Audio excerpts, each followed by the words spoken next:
Բարի երեկո, դուք դիտում եք Օրայգիս լրատվականի օրվա գլխավոր թողարկումը հիմնական թեմաներին, նախ ծանոթացեք համառոտ տեսաշարով։ Անցնող գիշեր Ղարաբաղ-ադրբեջանական սահմանը հանգիստ է եղել, հակառակորդը կրակի դադարեցման ռեժիմը խախտել է միայն հրաձգային զինատեսակներից։ Հայաստանում է Տաջիկստանի արտաքին գործերի նախարարի գլխավորած պատվիրակությունը։ Օտարերկրյա պաշտոնյան հանդիպում է ունեցել իր հայաստանյան գործընկերոջ հետ, ապա երկու պետությունների արտգործնախարարները հանդես են եկել համատեղ հայտարարությամբ։ Պատիժ հայոց ցեղասպանությունը ժխտելու համար Ֆրանսիայի ազգային ժողովը միաձայն հաստատել է հավասարություն եւ քաղաքացիություն օրինագծում կառավարության առաջարկած փոփոխությունը։ Օրինագծի վերաբերյալ հայկական կողմի արձագանքը իրեն սպասեցնել չի տվել։ Կուսումնասիրվեն Գյումրիում աղբահանության եւ լուսավորության ոլորտները։ Կոմպաս գիտահետազոտական կենտրոնը միտում ունի դիտարկել հնարավոր բոլոր տարբերակները գումար խնայելու եւ առավել լայնածավալ աշխատանք կատարելու համար։ Վթարի է ենթարկվել Տեր Ֆավստոս Քահանա Սարգսյանը, դեպքը տեղի ունեցել ուղիղ կեսգիշերին։ Վթարի հետևանքով վնասվածքներ են ստացել քահանան, նրա կինը եւ քահանայի քույրը, վերջիններս գտնվում են Գյումրի բժշկական կենտրոնում։ Գյումրին կորցրեց իր գույնը, այսպես են բնորոշել գյումրեցի քանդակագործ Զավեն Կոշտոյանի կորուստը նրա արվեստագետ ընկերները։ Այսօր տեղի ունեցել անվանի արվեստագետի քաղաքացիական հոգեհանգիստը։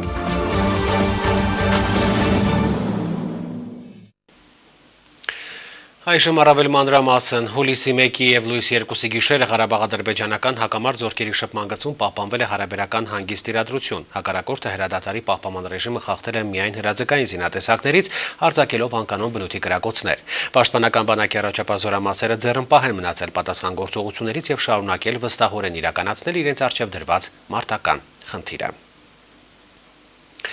Հուլիսի 4-ին Հայաստանում կանցկացվի ՀԱՊԿ-ի արտաքին գործերի նախարարների խորհրդի նիստ, այս մասին հայտնում է Հայաստանի արտաքին գործերի նախարարության մամուլի ծառայությունը։ Անդամ երկրների պատվիրակությունների ղեկավարներին եւ ՀԱՊԿ-ի գլխավոր քարտուղարին կընդունի ՀԱՊԿ-ի հավաքական անվտանգության խորհրդի նախագահ Հանրապետության նախագահ Սերժ Սարգսյանը։ ՀԱՊԿ-ի արտաքին գործերի նախարարների խորհրդի նիստը կանցկացվի Հայաստանի արտգործնախարարի նախագահությամբ, որից հետո Էդվարդ Նալբանդյանը եւ Նիկոլայ Բորդյուշան հանդես կգան մամուլի համար հատուկ հայտարարություններով։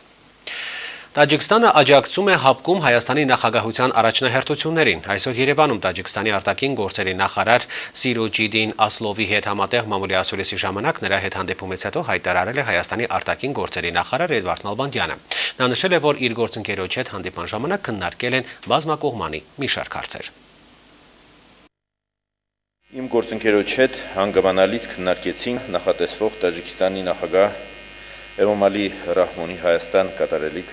այցելության նախապատրաստական աշխատանքները երկկողմ եւ բազմակողմ ձևաչափերով հայ-տաջիկական համագործակցության ընդլայնմանը վերաբերող հարցեր։ Մասնավորապես մտքեր փոխանակեցինք քաղաքական, տնտեսական, մշակութային, կրթական ոլորտներում համագործակցությունը զարգացնելու ու փոխշահավետ ծրագրերի իրագործման հնարավորությունների շուրջ։ Կարևորեցինք արտգործնախարարությունների միջև բարբերական խորհրդատվությունների անցկացումը, միջազգային կազմակերպությունների շրջանակներում փոխգործակցության սերտացումը, իրավապայմանագրային դաշտի ընդլայնումը։ Այս առումով կարևոր էր այսօր ստորագրված երկու երկրների արտգործնախարարությունների միջև 2016-2018 թվականների խորհրդատվությունների անցկացման ծրագիրը։ Պարոն Ասլովին ներկայացրեցի Ղարաբաղյան հիմնախնդրի կարգավորման բանակցությունների վերսկսման նպատակով համապատասխան պայմանների ստեղծման ուղղված Հայաստանի Մինսկի խմբի համանախագահների ջանքերը, Վիեննայում եւ Սանկտ Պետերբուրգում կայացած գաղտնաժողովներին ձեռք բերված պայմանավորվածությունների կատարման նպատակով ձեռնարկող քայլերը։ Քննարկեցինք երկկողմանի, բազմակողմանի եւ տարածաշրջանային բնույթի քննարկումների ընթացքում նշեցինք իրականություն կարելով ասպարեզները, որովհետև մենք կարող ենք հաստատելի եւ զարգացնել երկկողմանի շահավետ համագործակցություն, հետաքրքրությունը նշվեց սերտ միջխորհրդանական եւ միջկառավարական կապեր հաստատելու հանդեպ երկու կողմերն էլ միասնական էին կարծիքի մեջ, որ անհրաժեշտ է վերականգնել տաջիկ ահեկական միջկառավարական հանձնաժողովի աշխատանքները տնտեսարարական համագործակցության, ինչպես նաև այն կառավարության մասին, որը պետք է ավելացնել հումանիտար կապերը մշակույթի եւ կրթության ասպարեզներում։ Ես մեծ հետաքրքրություն նշեցի, որ մեր գիտնականները դրսևորել են մասշտաբային մատենադարանի հետ համագործակցելու Երևանում, որտեղ եզակի հինավուրց ձեռագրեր են պահպանվում, այդ թվում նաև պարսկերեն լեզվով։ Մենք նաև հետաքրքրություն արտահայտեցինք Տաջիկստանի կրթական հաստատությունների ուղղակի կապեր հանդեպ բուհերի միջև։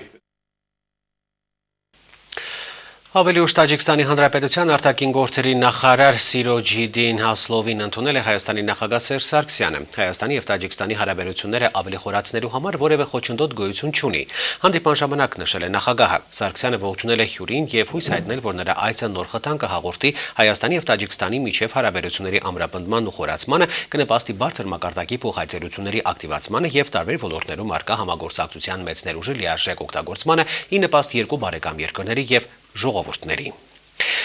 Եվս մեկ լուր նախագահականից Հայաստանի նախագահ ազգային անվտանգության խորհրդի նախագահ Սերժ Սարգսյանն այսօր անցկացրել է ազգային անվտանգության խորհրդի նիստ, այս մասին տեղեկացնում է Հայաստանի նախագահի աշխատակազմի հասարակայնության եւ տեղեկատվության միջոցների հետ կապերի վարչությունը։ Օրակարգը ներառել է կենսաբանական անվտանգության ապահովման ռազմավարության նախագծի մասին հարցը եւ այլ հարցեր։ Խորհրդի անդամները քննարկել եւ հավանության են արժանացրել կենսաբանական անվտանգության ապահովման ռազմավարության նախագիծը, որը զեկուցել է Հայաստանի առողջապահության նախարար Արմեն Մուրադյանը։ Ֆրանսիայի ազգային ժողովը խորհրդարանի ստորին պալատը միաձայն հաստատել է հավասարություն եւ քաղաքացիություն օրինագծում կառավարության առաջարկած փոփոխությունը, որով պատիժ է սահմանում հայոց ցեղասպանությունը շղթելու համար։ Փոփոխությամբ նախատեսվում է 1 տարի ազատազրկում կամ 45,000 եվրոյի չափով տուգանք սահմանել հայոց ցեղասպանության փաստը շղթելու համար։ Օրինագիծը այժմ կներկայացվի սենատի քննարկմանը։ Օրինագծի շուրջ այսօր հայտարարությամբ է հանդես եկել Հայաստանի արտգործնախարար Էդվարդ Նալբանդյանը։ Միանգամայն ողջունելի է Ֆրանսիայի կառավարության նախաձեռնած օրինագիծը, որը միաձայն հաստատվեց ազգային ժողովի կողմից, համապատասխան որին փոփոխություններ են ուծվում Ֆրանսիայի հավասարության քաղաքացիության օրենքի մեջ, քրեականացնելով մարդկության դեմ հանցագործությունների շղթումը եւ համապատասխանաբար նաեւ հայոց ցեղասպանության շղթումը։ Հուսով ենք, որ Ֆրանսիայի սենատը եւս կհաստատի այս նախագիծը եւ դա կստանա օրենքի ուժ եւ այս քայլով Ֆրանսիան եւս մեկ կարևոր արժեքավոր քայլ կկատարի ցեղասպանությունների, մարդկության դեմ հանցագործությունների կանխարգելման վեհգործում։ Միացյալ Նահանգների անկախության օրվա առթիվ Հանրապետության նախագահ շնորհավորական ուղերձ է հղել Միացյալ Նահանգների նախագահ Բարակ Օբամային ուղերձում, մասնավորապես ասվում է, մեջբերում է. Մեծարգո պարոն նախագահ, ջերմորեն շնորհավորում եմ ձեզ եւ Միացյալ Նահանգների բարեկամ ժողովրդին Ամերիկայի Միացյալ Նահանգների անկախության օրվա կապակցությամբ։ Եկող տարվա սկզբին նշվելու է մեր երկրների միջև դիվանագիտական հարաբերությունների հաստատման 25-ամյակը։ Հետադարձ հայացք նետելով անցած ուղու վրա մեծ գոհունակությամբ պետք է նշեմ, որ հայ-ամերիկյան հարաբերությունները միշտ աչքի են ընկել ջերմությամբ, փոխադարձ վստահությամբ եւ հարգանքով։ Մենք բարձր ենք գնահատում այն զգալի աջակցությունը, որ տարիների ընթացքում Միացյալ Նահանգները ցուցաբերել է Հայաստանի տնտեսության զարգացմանը, տարաբնույթ բարեփոխումների իրականացմանը, ժողովրդավարության ամրապնդմանը, մեծապես կարևորում ենք Միացյալ Նահանգների որպես ԵԱԿՄ խմբի համանախագահ երկրի ներգրավվածությունը Ղարաբաղյան հիմնախնդրի խաղաղ կարգավորման գործընթացում։ Կրկին շնորհավորելով անկախության օրվա առթիվ մաղթում եմ ձեզ եւ Միացյալ Նահանգների բարեկամ ժողովրդին նորանոր հաջողություններ եւ բարօրություն, ասել է նախագահը։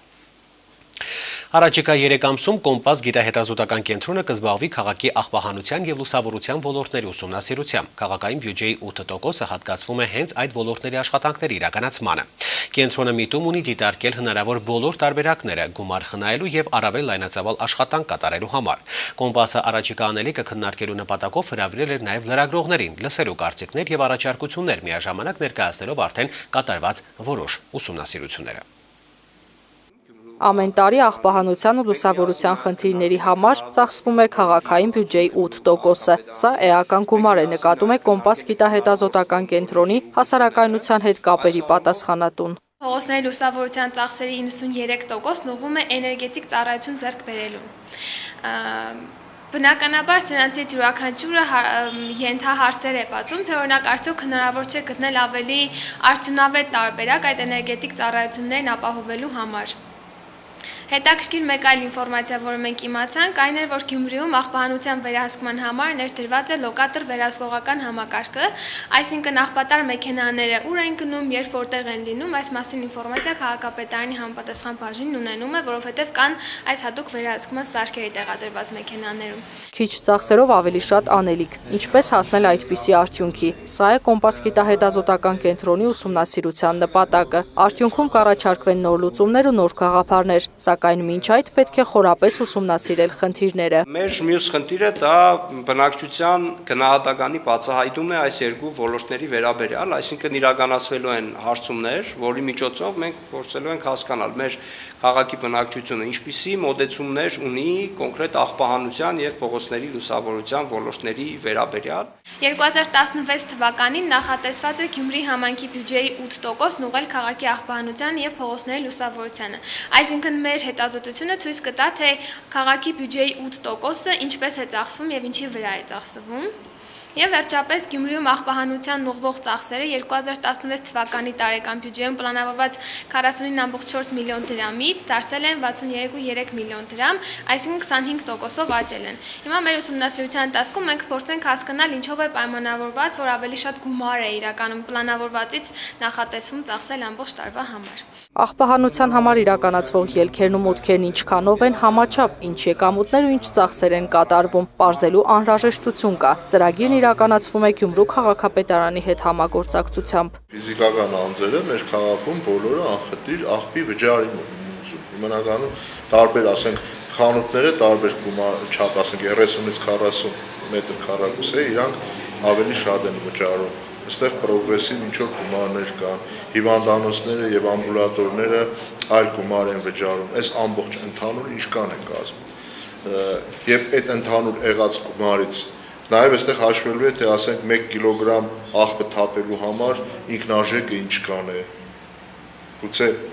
միանշանակ հիմա պատասխանել, թե իրավիճակը ինչպիսին է, դժվար է։ Համայնքային բյուջեի միջոցների օգտագործման արդյունավետությունը կգնահատվի մասնագիտական վերլուծությունների արդյունքում։ Կհրապարակվեն նաև արդյունքները։ Ըստ պատասխանատուների հանրության իրազեկումը խիստ կարևոր է։ Ըստ Կոմպաս գիտահետազոտական կենտրոնի նախագահի սա ոչ թե քննադատություն է, այլ ընտրանքային լուծումներ գտնելու եւ առաջարկելու միտում։ Յուլիա Գրիգորյան, Սամվել Պողոսյան, Օրագիծ։ Այսօր առավոտյան վերնիսաժում հին շորերի կենցաղային պարագաների առևտուր իրականացնող անձանց ոստիկանության աշխատակիցները արգելել են առևտրով զբաղվել։ Վերնիսաժ հատվածի վերակառուցման, արդիականացման, կանոնակարգման եւ բարեկարգման նախագծի շրջանակներում Երևանի քաղաքապետարանը որոշ ժամանակ առաջ հագուստ կենցաղային պարագաների վաճառքով զբաղվող առևտրականներին տեղեկացրել էր, որ առևտրային այդ տարածքը հատվածը հուլիսի 1-ից չի գործելու։ Իսկ առևտուր իրականացնող քաղաքացիները նշել են, որ քաղաքապետարն այդ որոշումով իրենց զրկում է հանապազօրյա հաց վաստակելու հնարավորությունից։ Ինչ վերաբերում է քաղաքի տեսքին, առևտրական կանանցից մեկի խոսքով իրենք այդ հատվածում առևտուր են իրականացնում շաբաթական 2 անգամ, որը քաղաքի տեսքին չի խանգարում։ Նշենք, որ Երևանի քաղաքապետարանից հայտնել էին, որ վերնիսաժի այդ հատվածի վաճառականները կարող են իրենց առևտուրը շարունակել Հրազդան տոնավաճառի մոտ, սակայն այդ որոշմանը եւս առևտրականները դեմ են, որովհետեւ հաճախորդների խնդիր կառաջանա։ Վթարի է ենթարկվել Տեր Փավստոս Քահանա Սարգսյանը, դեպքը տեղի ունեցել հուլիսի 1-ին ժամը 24:00-ի սահմաններում։ Վթարի հետևանքով վնասվածքներ են ստացել քահանան, երեցկինը եւ քահանայի քույրը։ Դրանք տեղափոխվել են Գյումրի բժշկական կենտրոն։ Քահանան եւ քույրը ստացել են ուղեղի ցնցում, վերքերը գլխի շրջանում, նրանց վիճակը այս պահին լավ է, մի քանի օրից դուրս կգրվեն։ Քահանայի կինը դեռևս գտնվում է վերակենդանացման բաժանմունքում։ Նրա մոտ առկա են դիմացնոտային եւ ակնակապիչի կոտրվածքներ, գլխուղեղի բաց վնասվածք։ Ամենաթեթևը իր քույրն էր եղել, Ֆլորան, գլխի ցնցում ա դարել եւ գզակի շրջանում մի փոքր ճնճղված վերք։ Քահանան ունի ուրեմն էլի գլխի ցնցում, բայց մեծ վերքեր ուներ ճնճղված, մի հատ ճակատային շրջանում, աչ այդի շրջանում եւ գտի հիմքի կերծված վերք։ Համեմատած երեկվա հետ, այսինքն լույս առավոտ մինչև այսօր, սիստեման եւ այլն տեղերը, ահագին առաջխաղացում կա, զգացում եմ, որ լավացման էտապում են երկուսներ։ Ամենածանր դեպքը դա երեսկինն էր։ Ուրեմն ունի շատ ծանր պոլիտրավմա ենք ասում, ոսկրային ահագին տարբեր ոսկորների հատկապես դիմացնոտային շրջանում, ծնոտի կոտրվածք, ուրեմն ակնակապչի կոտրվածք, բաց վնասված գլխուղեղի բաց վնասված, որովհետև գանգի հիմի կոտրվածք ունի, որտեղից արդեն դուրս էր գալիս արյան հետ խառնած ուղեղ ողնուղեղային հեղուկը։ Հիմա դեռ գտնվում է վերակենդանացման բաժանմունքում, հսկողության տակ, նկարներն արեցին, կատեն լա դեր հորը լա երեցկնոջը, պարկասո ուղեղի հետ կապված լուրջ խնդիրներ չկան, միջամտության վիրաբուժական, նեյրովիրաբուժական նկատի ունեմ, միջամտության գարիք չի զգացվում։ 3 օրվա ընթացքում դեր հոր քույրը դուրս կգրվի, ասի կարա դուրս կգրվի։ 3-4 օր։ Դեր հայրեն մի 2 օր էլ ավել կմնա, մինչև գարերը կանթենք։ Գյումրեցի քանդակագործ Հայաստանի Հանրապետության վաստակավոր նկարիչ Զավեն Կոշտոյանի գործերին բնորոշ են զուսպ, մոնումենտալության և խոհաքնարարականության նրբին զուգորդումը։ Դրանց հիմնական մասը զարդարում է Գյումրին, որոնց թվում են Ալեքսանդր Պուշկինի, Ավետիք Իսահակյանի, Ալեք Մանուկյանի բրոնզե բարձրաքանդակները։ Այսօր Սունդուկյան 54 հասցեում էին հավաքվել անվանի քանդակագործի հարազատները, մտերիմները, արվեստագետ ընկերները, ինչպես նաև նրա արվեստը գնահատողները, մասնակցելու գյումրեցի քանդակագործի քաղաքացիական հոգեհանգստին։ Գյումրին կորցրեց իր գույնը, այսպես էին բնորոշում քանդակագործի կորուստը նրա արվեստագետ ընկերները։ Շատ ափսոսում ենք բոլորս, ոչ միայն արվեստագետները, այլ ամբողջ Գյումրվա հանրությունը, որովհետև Կոշտոյան Զավենին ճանաչելով հնարավոր չէ ինչ-որ լավ բաներ հիշելու իր մասին։ Մեր իշխանության մեջ կմնա հանգիստ, կատակը, լույս, պես մենք չենք իրան մոռանանք, ինքը շատ բան է թողել մեր քաղաքին։ Բարի, անչափ բարի քաղաքակիրթ անձնավորություններ։ Ես մի բառում կուզեմ ասեմ շատ, Գյումրին շատ բան կորցրեց, Գյումրին ավելի փոքրացավ։ Մեծ բան կորցրեցինք, դեռ տարիքեն չէր, ուներ ժամանակ ապրելու, ստեղծագործելու։ Ամեն մարդ պատմություն է, բայց երբ նաև արարող է, ստեղծագործող է, դառնում է հանրային մշակույթի մի հատված։ Այսինքն այդ պատմությունը ինչ-որ միտեղ իր անձնական կյանքի ավարտով դառնում է արդեն հանրային։ Շատ լավ մարդ էր, արվեստագետին բնորոշ, իր կատարած աշխատանքները ցանկացած աշխատանք, որ նայեք, իսկականից հոգի է դրված, ինքը սրտանց հոգեպես է կատարել աշխատանքներ, ոչ մի ձևական բաներ չկան։ Եվ Գյումրին կորցրեց, եւ Հայաստանը կորցրեց, պետք է ասել, մեծ մարդու, մեծ արվեստագետի, նվիրված մարդու, նվիրված քաղաքացու, որը հենց ավարտելուց հետո եկել է մեր քաղաքը ու Լենինական ու առաջին ևս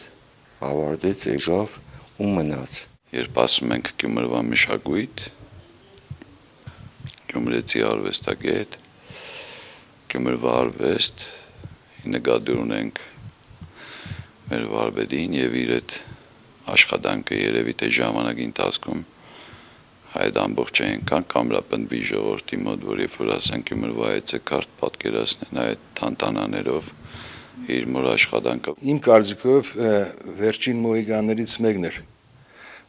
Զավեն Կոշտոյանը։ Մեծ վիշտ է, պարզապես մեծ նպատակներ, մեծ պայմանավորվածություններ ունենք մենք։ Երախտավորի մեդալ պետք է հանձնվեր, անհատական ցուցահանդեսին էինք պատրաստում մեծ շուկով նշելու, գրեթե պատրաստ էր կատալոգը Կոշտոյանի, միջորդեղ ինքն էր որոշել, որ այդ կարունը կազմակերպելու ավաղ չհասցրեցինք։ Երբ ես ուզում էի ցուցահանդես անել եւ ասեցի թե մի քիչ ուշ սկսենք, ինքը հետաքրքիր էր էլի այդ իր կանխատեսումը, ասեց անողեք հիմա արեք։ Այդ կանխատեսումը կար իր մեջ։ Գյումրին կորցրեց գույն, իրոք իր պալիտրայից գույն կորցրեց, մեծ մարդ, մեծատառով մարդ, հանջարեղ մարդ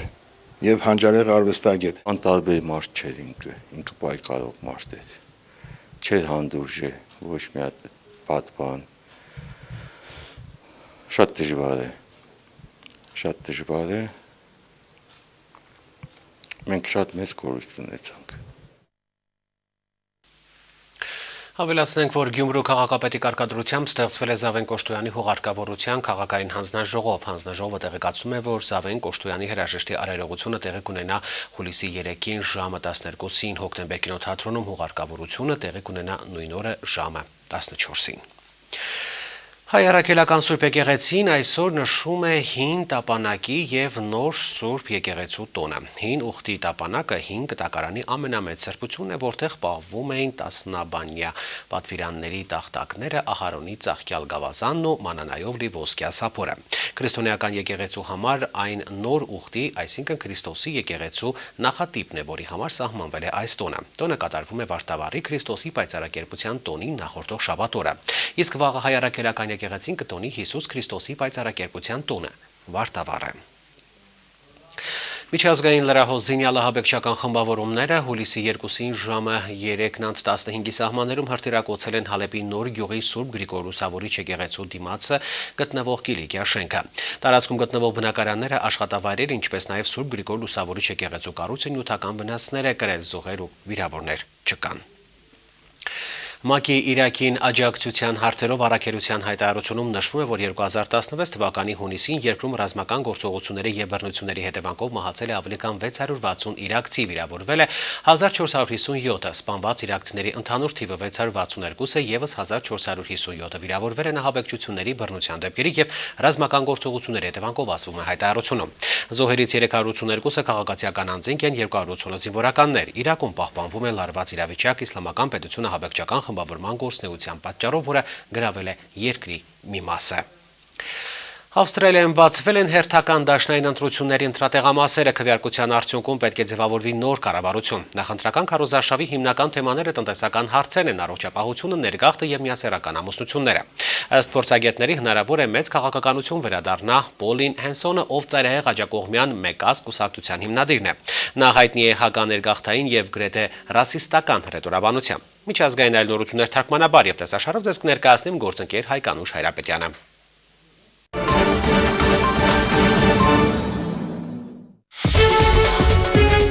Բանգլադեշի ոստիկանությունն ավարտել է Դաքայի ռեստորաններից մեկում պատանդների ազատագրման գործողությունները, բոլոր հարձակվողները ոչնչացված են, հաղորդում են ԶԼՄ-ները վկայակոչելով տեղի ոստիկանության ներկայացուցիչների հայտարարությունները։ Դեպքի վայրում գտնվող ոստիկանության աշխատակիցները հաստատել են տեղեկությունը, որ գործողությունն ավարտվել է։ Արագ արձագանքման ներկայացուցիչները հայտարարել են, որ բոլոր հարձակվողները ոչնչացված են։ Հրաձգության հետևանքով Դաքայի ռեստորանում 20 մարդ է սպանվել, այդ թվում օտարերկրացիներ, 13 պատանդ ազատ է արձակվել։ Նշենք, որ զինված մարդիկ Բանգլադեշի մայրաքաղաք Դաքայի դիվանագիտական թաղամասում հարձակվել են ռեստորանի վրա, որտեղ հիմնականում այցելում են զբոսաշրջիկներն ու դիվանագետները։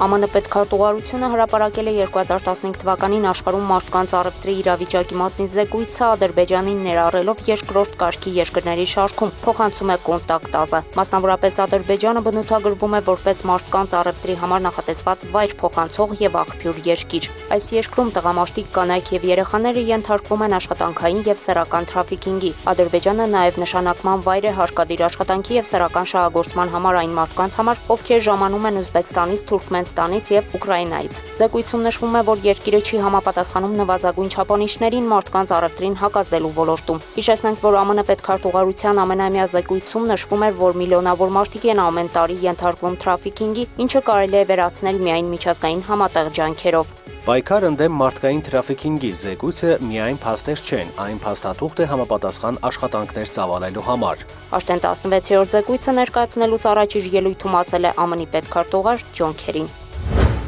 Գերմանիայի արտգործնախարար Ֆրանկ Վալթեր Շթայնմայերը մեկնել է Թբիլիսի մասնակցելու ԵԱԿ խորհրդարանական վեաժողովի ամառային նիստին եւ մամուլի ասուլիս անցկացրել վրացի իր գործընկերոջ Միխայել Ջանելիձեի հետ։ Ինչպես փոխանցում են ԶԼՄ-ները, նա նշել է, որ Եվրամիությունը կարող է չհարկել Վրաստանի համար վիզաները սեպտեմբերի վերջին։ Գերմանիան եւ Եվրամիությունը առավելագույնն են անում վիզաների ազատականացումն իրականություն դարձնելու համար։ Խորհրդատվություններ, հանձնաժողովային լսումներ են ընթանում։ Ենթադրաբար հուլիսին այդ գործընթացը կավարտվի եւ սեպտեմբերի ընթացքում մենք հավանաբար վերջնական արդյունքի կհասնենք։ Ինչպես նշել է Ջանելիձեն, Վրաստանի կառավարությունը վրաց ժողովրդի աջակցությամբ շատ բարեփոխումներ է իրականացրել, քայլեր է ձեռնարկել վիզաների ազատականացման ու Եվրամիության արժանի գործընկեր դառնալու համար։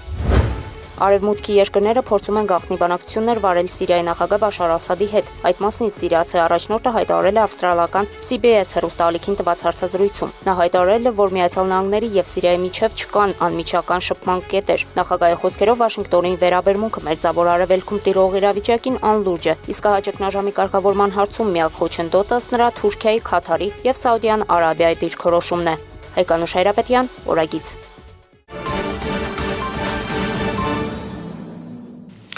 Եվս մեկ լուր սկսած 1995 թվականից հուլիսի 2-ը նշվում է որպես մարզական լրագրողների միջազգային օր, այսօրն ընտրել է մարզական լրագրողների միջազգային ասոցիացիան, որը հիմնադրվել է 1924 թվականի հուլիսի 2-ին Փարիզում կայացած լրատվամիջոցների միջազգային համաժողովում։ Այս պահին ասոցիացիայի անդամներ են 150 երկրների լրագրողների ազգային միավորումները։ Շիրակի հանրային հեռուստաընկերությունը շնորհավորում է բոլոր մարզական լրագրողներին եւ մեկնաբաններին։ Իսկ այժմ առաջարկում եմ ծանոթանալ մարզաշխարհի նորություններին, այն ձեզ կներկայացնի մեր մարզական մեկնաբան Սամվել Աղանյանը, իսկ ես ձեզ հրաժեշտ եմ տալիս կհանդիպենք մեր հետագա թողարկումների ընթացքում։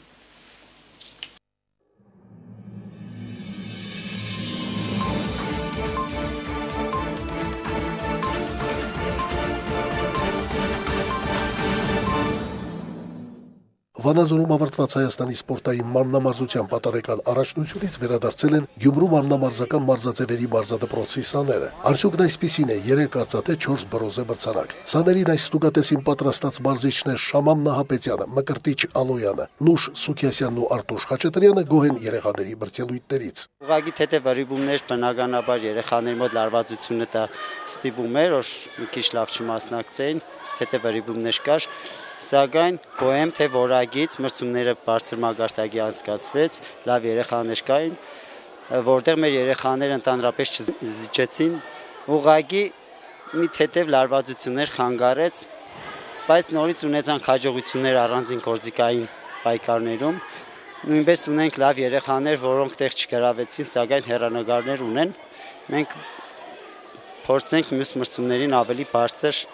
տեղերին գրավելու համար աշխատում ենք դրա վրա։ Արդյունքներից դժգոհ չէ Շաման Նահապետյանը, թեև խոստովանում է, որ եթե չկա չեմպիոնական մրցանակ, ուրեմն դեռ կա աշխատելու ճակատ։ Մասնակցեցինք լիարժեք թիմով, գրավել ենք բազմամարտում 2-րդ, 3-րդ տեղերը, ունենք անհատական գործիքների վրա տեղեր, շատ գոհ ենք, լավ մասնակցեցին երեխաները, գոհ ենք արդյունքներից, մի խոսքով կարող ենք ավելի լավ լինել, բայց կաշխատենք հաջորդ տարի առաջին տեղերով վերադառնալ։ Բազմամարտում Հայկանուշ Հովհաննիսյանը ցույց տվեց Գյումրու պատվիրակության լավագույն արդյունքը նվաճելով արծաթե մեդալ։ Մասնակցել եմ Վանաձորում կայացած մրցումներին, բազմամարտում գրավել եմ 2-րդ տեղը, շատ գոհ եմ եւ շնորհակալ եմ իմ մարզիչից։ Իդեպ Հայկանուշը հանդես եկավ մեծահասակների 3-րդ ծրագրով։ Նույն մրցաձևում Մարիետա Մարտիրոսյանը կանգնեց պատվո արտակի 3-րդ աստիճանին։ Հավասարակշռված գերանի առաջին պատանեկան ծրագրով հանդես եկած Անի Խաչատրյանը նվաճեց արծաթե մրցանակ։ Վրեժ Բադոյանը նժույգաթափ վարժությունում դարձավ 2-րդ, իսկ օղակների վրա կատարած փորձից հետո արժանացավ 3-րդ մրցանակի։ Վահե Մաղաքյանը նժույգաթափ վարժությունում նորից 3-րդ էր, թեև հանդես եկավ մեծահասակների 3-րդ ծրագրով։ Իսկ հենացածքում բրոնզե պարգև ստացավ Հովհաննես Հովհաննիսյանը։ Ես մասնակցել եմ այս տարվա պատանիների առաջնությանը եւ գրավել եմ պատվավոր 3-րդ տեղը եւ մյուս տարվա պատանեկան առաջնությանը փորձեմ լավ արդյունքների հասնել։ Մարզադպրոցի տնօրեն Խաչիկ Երանոսյանն էլ նշեց, որ ինքը գոհ կլինի միայն այն դեպքում, եթե լինեն չեմպիոնական տիտղոսներ, ինչպես դա կանոնավոր կերպով իրագործում են սպորտային ակրոբատիկայի գյումրեցի պատվիրակները։ Սամվել Աղանյան, Կարապետ Արաքելյան, Օրագիծ։